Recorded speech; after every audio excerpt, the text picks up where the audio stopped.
A very good morning, everyone, and welcome to the Early Edge. We are brought to you by BetMGM, the sportsbook born in Vegas. The chat is going nuts already. We got buckets in the chat. We got Rick Funcannon in there, Richard Pierre, Fantasy Life, Liddy, Ian Lights Out. Thanks for being in here. I'm sure you want to get to the stars of the show and the picks for the show, but let's take a look at the recap screen before we bring them in. We go 3-2 this morning. The tennis play goes down, but we go 2-0 in baseball. Buckets goes 1 for 2. We will take that. My Angels first 5. Boy, was that a crazy game. 8 runs in the first inning.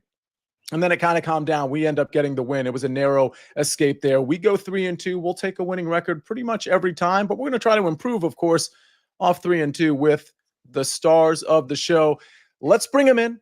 As I say hi to Jeff Stenberg, Stephen Cook, KC3CLE fan, and Jason Pogwist in the chat, and Zack Cimini, Alex Selznick, Mackenzie Brooks, and of course, Calvin Wetzel. Listen, we got a lot of baseball to talk about. We're going to have an NBA draft lottery prop, or I shouldn't say draft lottery, an NBA draft prop, and we're also going to have an NFL prop. But before we get there, I have so many basketball people on here that I do need to get to the news of, I believe it was Sunday morning. PropStarz, I'm going to start with you. Your reaction to the Kevin Durant trade and how the Western Conference is shaping up. Yeah, good move by the Houston Rockets. They were aggressive in upgrading the team, and I think Kevin Durant's going to be a good fit, all things considered. If you look at their roster construction, the amount of depth that they have, the youth, they obviously played very well. Last year, defied expectations. I believe finished with the second best record in the Western Conference. So adding Kevin Durant, I think, is a great move for them, giving up Dillon Brooks, who is a good defender, but Durant's still not a slouch in that department, still a tremendously efficient player. So I like the fit a ton. Selfishly, as a Spurs backer here, I did want to see him maybe team up with De'Aaron Fox and Wemby and Stephon Castle.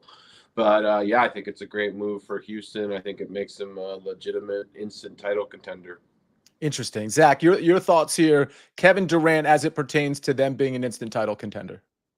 I'm actually going to be on the opposite side of this. I think you look at Kevin Durant's age, 37 years, or he's going to be 37 years old in just a few short months. And this is what we've said with his younger years, going to Brooklyn, they're going to get the title. Going to Phoenix after Phoenix had been to the NBA Finals, they're going to get there. I remember Phoenix was one of the top futures in the Western Conference when he was there for a couple of seasons, and they were just abysmal. Not his fault. The team just didn't have the right chemistry, but I think you look at Houston, their ceiling probably is what it was last year in the playoffs, I would say. So maybe getting past the first round, but I don't see it happening in the second round with how stacked the Western Conference is.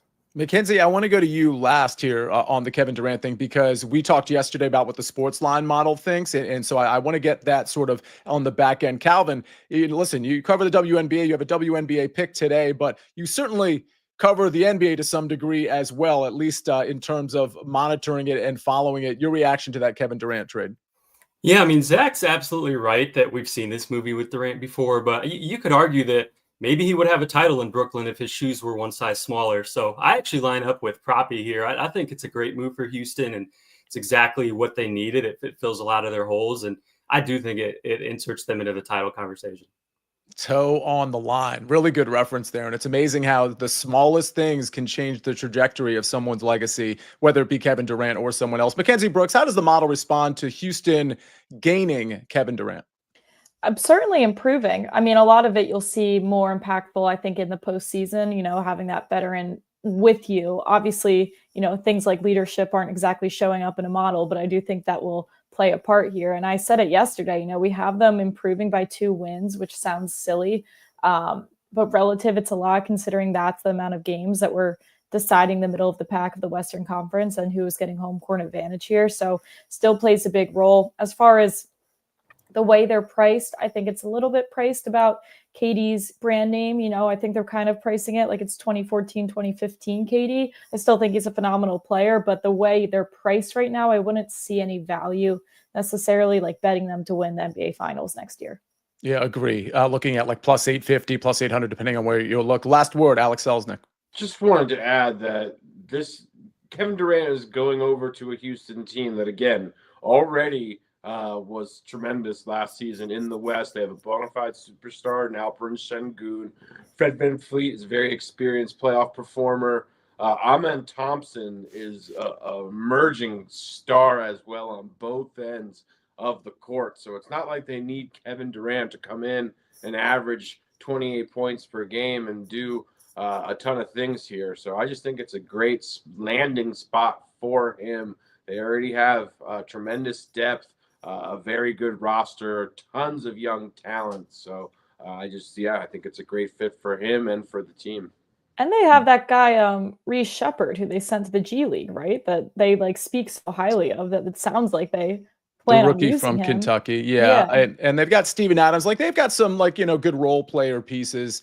I still don't think it's going to be enough. I'll be honest. When I look at the odds right now, I see the Dallas Mavericks at 30-1, who should be healthy going, at some point going into next year, or maybe by mid-season. And they got Cooper Flagg on that team as well as of tomorrow. So I think there's a lot going for that 30-1 number for the Dallas Mavericks, who I think would have been way better had they stayed healthy. And I think they might have shown that trade wasn't as bad as people think. I've been sort of on that train. Proppy, I know you've kind of been on that train too. It's certainly the minority opinion, but we move on. We got to actually get to some picks. I just thought that was really interesting. Of course, Anthony Simons being traded for Jrue Holiday, very interesting as it pertains specifically to the Boston Celtics too. We'll cover that on another show. PropStarz, let's get to some picks. Let's start, if you don't mind.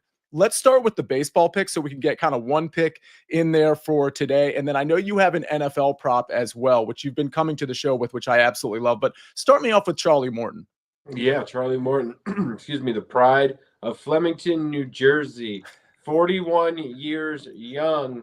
I love Charlie Morton.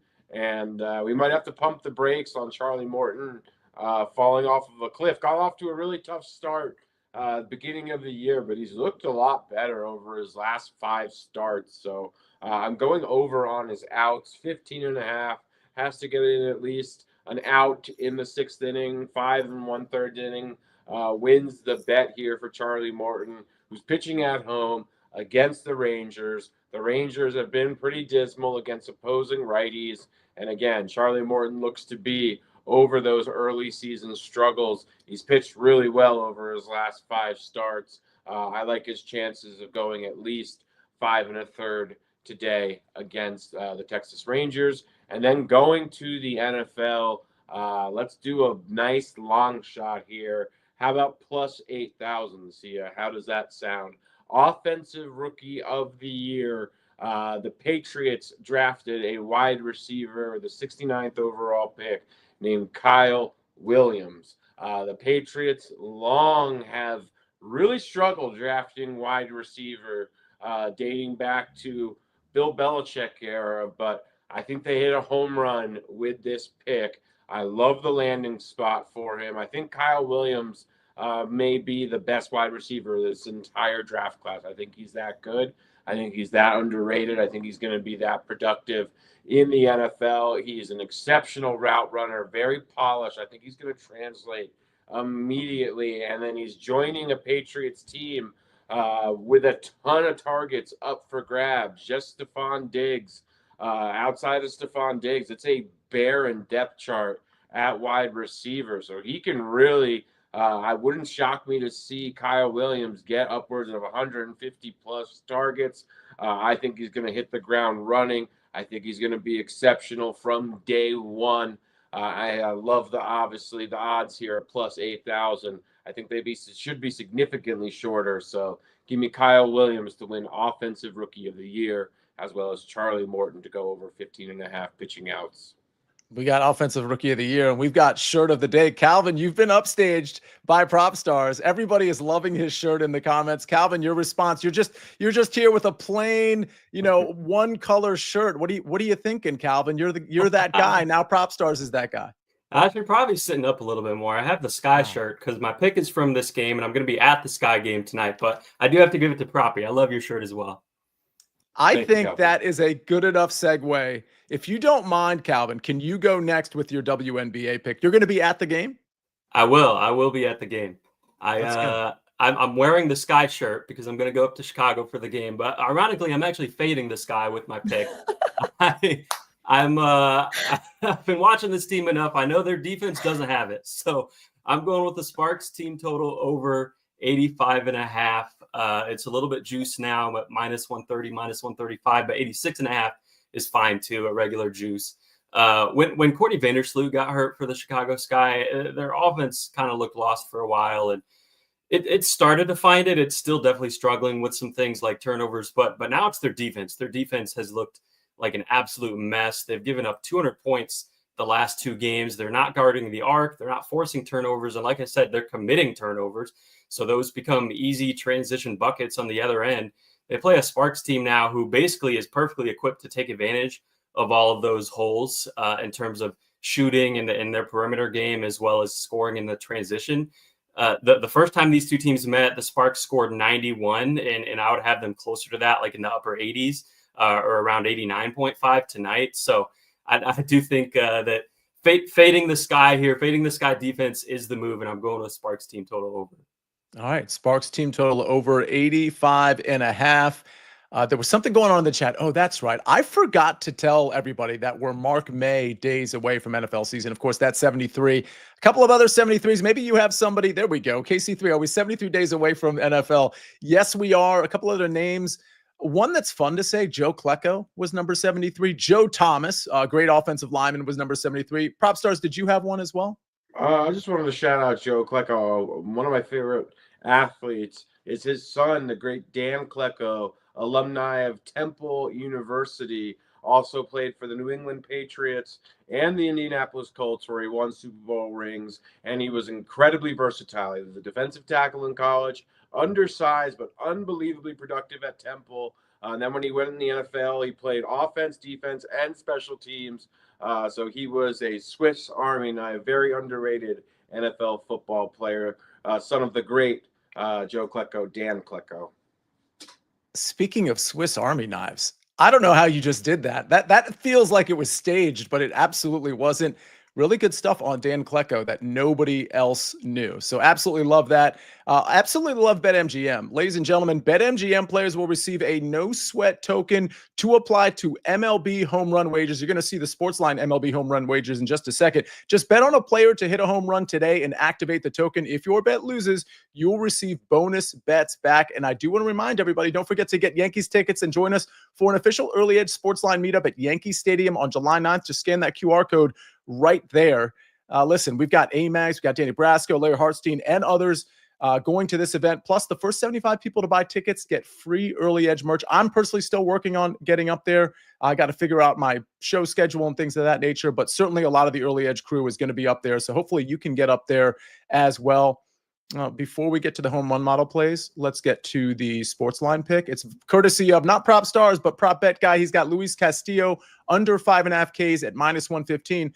But speaking of Prop Bet Guy and PropStarz, Proppy, before the show, you were kind of nodding your head when you saw this pick. You kind of endorsed it, correct? Oh, I like this pick quite a bit. I almost put this out myself. So, yeah, big number for Castillo, who's really not the same strikeout artist that he was a few years ago. The Twins have been a pretty stingy lineup as well. So I think this is a very good spot to fade Castillo's strikeout. So love this pick. All right. Love this pick. And PropStarz, are we going to get some strikeout props or more MLB from you on the Early Edge now that the NBA is over? Is that how you tend to transition? Because I know NFL is at the forefront as well. Yeah, so I'm going to ease in. I've been putting a couple picks out.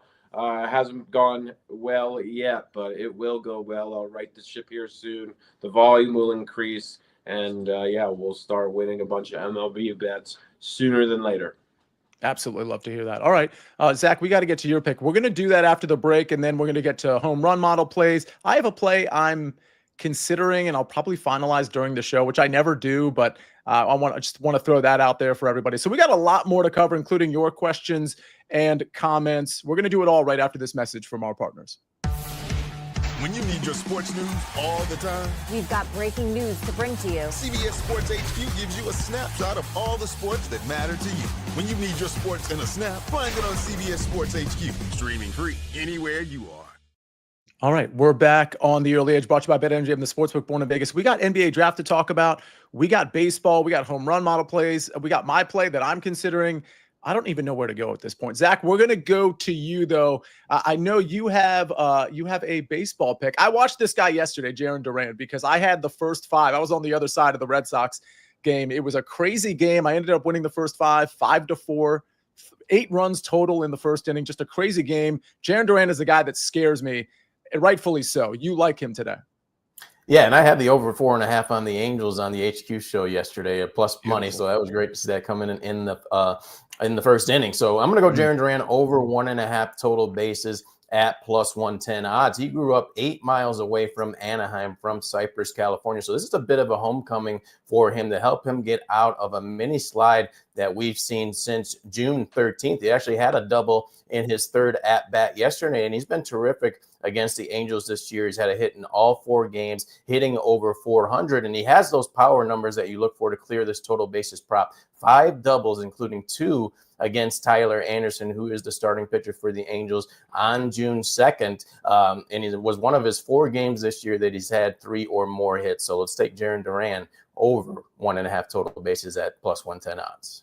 All right, Jarren Duran over 1.5 total bases at plus money. A lot going on in the chat. Aset says Kenzie's glow must be studied. Now I'm just worried. Like when was the not glowed up part? Like now I'm all worried about that.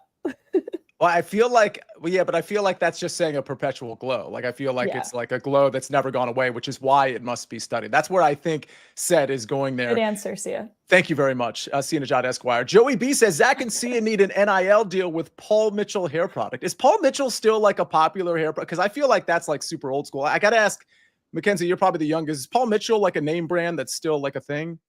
No, I do know what it is, but I know it as something of the past. Yeah. All right. Joey B is certainly dating himself there, but certainly I am as well, just knowing Paul Mitchell. All right. Well, Mackenzie, let's get to, I did promise home run model play. So let's do that next. And then we're going to get to your NBA draft prop, which of course the NBA draft is tomorrow. We've got 2 up here. Pete Crow Armstrong, PCA plus 450 says that SportsLine model marginal value here, with plus 470 being the real odds. But Ellie De La Cruz, who I believe went the yard yesterday, plus 250 says the SportsLine model, plus 370 are the real odds. Mackenzie, any commentary here? You know, it's unfortunate, and you were probably just about to say this. The home run model plays, for those of you that were watching yesterday, which is most of you, they were published a little late, so we didn't have them on the show. But how did those do yesterday? They did indeed go 2-1, up 6 units. But I'm not here to brag about that because that's on us for not getting them out. But does mean good momentum for the month of June in general, though. But these are 2 guys that, like, they typically don't bat well against this handed pitcher. I guess that's the right way to put it. Like, Ellie De La Cruz is not as awesome against left-handed pitchers, but that's why you're getting such good numbers. But these are still guys that are having an awesome month and still are capable of hitting a home run in good conditions as well. So I think just because they're not getting the ideal pitcher, whether it be left-handed or right-handed, that's why you're getting these like plus almost 500, plus almost 400, but still a lot of other good things going their way. Okay, fair enough. I'm sorry for changing the subject, but Eric David says, why is Calvin not on the hair product NIL deal? He's a stud. It's very true. Calvin, you belong there as well. I mean, this is just unbelievable. Out of time says NBA draft. You guys heard of Cooper Flag, some sort of big deal. Yeah, let's get to the NBA draft, Mackenzie. That, by the way, that's part of the reason I think Dallas is going to be way better than people think next year. PropStarz, can I just ask you before we get to Mackenzie's play? I don't want like a minute response here, but am I crazy for thinking the Mavericks? I understand how loaded the Western Conference is. Believe me, I get it. The Eastern Conference is kind of watered down. I think the Mavericks have a real shot to win the West. Am I crazy? Not at all. Kyrie Irving was playing tremendous basketball down the stretch. Anthony Davis is still a dominant top 10 two-way player. You add a guy like Cooper Flag, who's like a high-level competitor, who's going to be productive right away. They have a really tremendous front court depth as well. Daniel Gafford, Derek Lively Jr., Najee Marshall really stepped up. So I like this roster quite a bit. I think they're going to be excellent defensively, and yeah, I think there's great value at 30-1. Sia. Yeah, PJ Washington as well, I think, is going to re-sign, right? Klay Thompson still on this team. I just feel like they have a lot of pieces, a lot of young talent as well. All right, Mackenzie, we got the NBA draft tomorrow. We know Cooper Flag is going number 1. So I assume your pick isn't pertaining to him. It is pertaining to a guy in the Big East that I feel like was in the Big East for like 10 years. I don't know if he was like a COVID guy or not, but it's Ryan Kalkbrenner. Yeah, Ryan Kalkbrenner has been around for some time, and I think that's why people hesitate to think he could do well in the draft or go early in the draft. There is definitely some truth to that, but I do think once you're getting to like the 20s, 30s, these contender type of teams like an OKC perhaps, who has pick 24, which is somewhere I think he could go. Those are guys that aren't necessarily looking for like the boom or bust 19-year-old that's going to change their franchise here. Sometimes they're just looking for a solid player. So any version of getting Ryan Kalkbrenner to go in the first round, you can find it around -115. If you shop around, I think is a good look. Again, I mentioned OKC. Like, this is a guy that already is NBA defense caliber. And then he also started to work on his 3-point shot through his senior year here. And he's a guy you can send to the G League for a year. Maybe he develops his 3-ball a little bit more. And if you're on a team like OKC and you get to that point where you can't pay Hartenstein anymore, because now you have to pay guys like Chet or Jalen Williams here, you have this rookie that makes a lot more sense. So obviously that's one example, but I'm just saying in general, I do believe, yes, the older guys become a little bit less attractive, but sometimes having a really high floor is more important to these teams than having a really high ceiling. So at -115, I really like this play. Okay. We like that play as well. I actually, because I heard this play yesterday on the network show, Mackenzie, I like this play as well. I'm very intrigued by how the sort of the back half of the first round of the NBA draft goes. Steve Folkerts has a question for Calvin. Reese double-double -130. Your thoughts? I actually like that a lot. She had 11 assists the other day, and I know when you're talking about double-double, you're talking about rebounds with her, but she had 11 assists the other day, and I like her over assists a lot tonight as well, which you have an outside chance of cashing it with another path. And then when it comes to scoring and rebounds, obviously she's a double-double machine. Set the rebound record as a rookie and leading the league again. So I do like that play. Didn't she have like 19 rebounds yesterday or something crazy? She did. Her last game, she had 19 rebounds. She's been on one on the board. Insane. Really incredible. Mackenzie, can I just tell everybody what because I mentioned this pre-show just for like a second. And I'm not really looking for an endorsement because it's a very casual endorsement per the SportsLine model. But I want everybody to know what the pick is that I was considering. And it's the Blue Jays on the road at the Cleveland Guardians with Logan Allen on the mound for Cleveland and Eric Lauer on the mound for Toronto. Eric Lauer, like both of these guys are like basically bullpen guys. I think Eric Lauer is like legitimately auditioning for a spot in the rotation, and he pitched really well against the Arizona Diamondbacks last time out. The Jays so good against lefty, or so much better against lefties than the Cleveland Guardians, 2 lefties on the mound. I think this is a really good play. First 5 -120. In fact, I'm going to go ahead and add that as an official pick. I came to the show without an official pick, but that was the one I was considering. But as I've had time to think about it, I am going to do another first 5. Let's try to go back to back. We're near the Blue Jays -20 first 5. I'm going to put that on SportsLine right after the show. Normally I do it right before, at least sometime before the show. But again, I'm going to lean on Eric Lauer, which is not super comfortable to lean on, but he has been okay, certainly better than Logan Allen. And I just like these bats so much better in general, but against lefties in particular versus the Cleveland Guardians, who are at home here. So that's my pick. So Ben, if you don't mind, add first 5. That would be Toronto first 5 at -1 money line -120. There we go. Thank you so much for that. Let's go around the horn. I don't know if there was anything in the chat. PropStarz, I don't know if you have eyes on the chat. Okay, no. Zach, anything in the chat that you saw that you needed to respond to, or anything we talked about that you needed to respond to? The future on Dallas, I would say be careful right now because the long shots are going to seem tempting, especially in Western Conference. But I think it's going to be like the Eastern Conference was with the Boston Celtics, as OKC is primed for a big run. And then you have the Minnesota Timberwolves that have been right there as well the last 2 years. And then a prop that I almost looked at, but if people want to, Chris Paddock of the Minnesota Twins, his favorite team to face is the Seattle Mariners. 5 of his 6 starts, he has allowed 2 runs or less. In his last 2 starts against Seattle, 1 last year, 1 this year, matched a career high with 10 strikeouts. Okay. There's one other team I want to talk about because, Zach, you just kind of reminded me of something in the Eastern Conference. And I'm going to ask the 2 Philly people, then we're going to get to the recap screen. We're going to get out of here. Mackenzie, I'm going to start with you.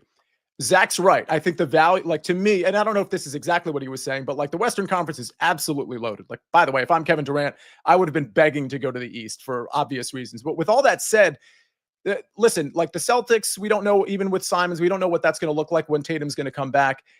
The Sixers were so ravaged by injuries yesterday. I'm not saying they can win it all because I don't think they're going to beat the Western Conference team in the finals. They're 11-1 to win the Eastern Conference, and they're an afterthought right now. With like even teams like Orlando, who I know they improved as well. What do you think of the Sixers at 11-1 to win the East? I don't think this is a team I'm ready to touch yet, Yeah. quite frankly. I mean, I'd like to know, like, when is Jason Tatum returning? Is he even returning this season? Where is Giannis going? Like, there's a lot of things in the East that will affect other teams that I'd True. like answers to before I'm telling anyone to put their money on. PropStarz, your thoughts? 11-1 to win the East. So much hinges on Embiid's health, Paul's podcasting career. There's just so many, moving parts here with this Sixers team. I just think the locker room is divided. I just have zero confidence in their current roster construction. So I think they need to just blow the whole thing up. Wouldn't shock me whatsoever if guys are moved during this offseason. So, yeah, not something I'd be interested in touching anytime soon. If Tyrese Maxey leaves Philadelphia, like, I will need 6 to 8 business weeks to recover. Like, I'll be so sad. For the record, this is all contingent upon Embiid being healthy, Paul George being 60% of what he once was, and Tyrese Maxey continuing to improve. Like to me, if all of those things happen, which are somewhat big ifs, I think this Sixers team can contend in again a watered down Eastern Conference with a couple of superstars that aren't going to be playing, at least on the front end of the season. All right, I probably spent too much time on NBA futures, given that the NBA season just ended. We're going to be talking NFL, a lot more NFL futures on this show. We got so many special shows, including the network shows that we're profiling NFL teams as well. Hopefully, all that stuff will be put on the YouTube channel in case you missed the show. But really good show today. Let's see if it's Mavs Sixers in the finals. I'm finding this show and I'm clipping this. Ladies and gentlemen, it's June 24th, 2025. Mavs versus Sixers in the finals. That exact has got to be absolutely wild. Joe says, I'll give Sia $1,000 if that matchup hits. Knowing Joe, he'll actually come through on that. So, Joe, I'm holding you to that. Let's get to the recap screen and get everybody out of here as we've gone a little long on a Tuesday. I've got the Blue Jays first 5 -120. That's first 5 money line -120. Ryan Kalkbrenner, first round. This is tomorrow, the NBA draft.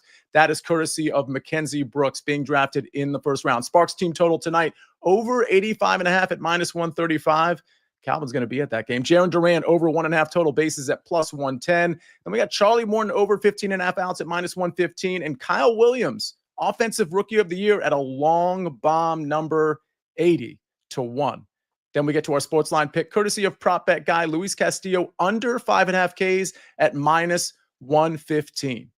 What a show. What a cast. This is such a good Tuesday cast. I mean, not just the insight, but the wardrobe, the hair, like the chat, the Tuesday chat is somehow like an amazing chat versus some of the other days. Thank you, everybody, for being in here. Really, really appreciate it. Thanks for hitting the like button. Thanks for subscribing to this channel. And thanks for reviewing the podcast, reviewing the Early Edge or even the Early Wedge, whatever it is that you enjoy on this SportsLine YouTube channel. Go to Apple or Spotify, hit the review button, or just scroll down, hit 5 stars, and say a few words about this cast and this show. We really appreciate it. Ladies and gentlemen, on behalf of PropStarz, on behalf of Zack, Mackenzie Brooks, Calvin Wetzel, and of course, Ben on the 1s and 2s and 9s and 10s. My name is Sia Nejad, aka the Counselor of Cash. This is the Early Edge, and we rest our case.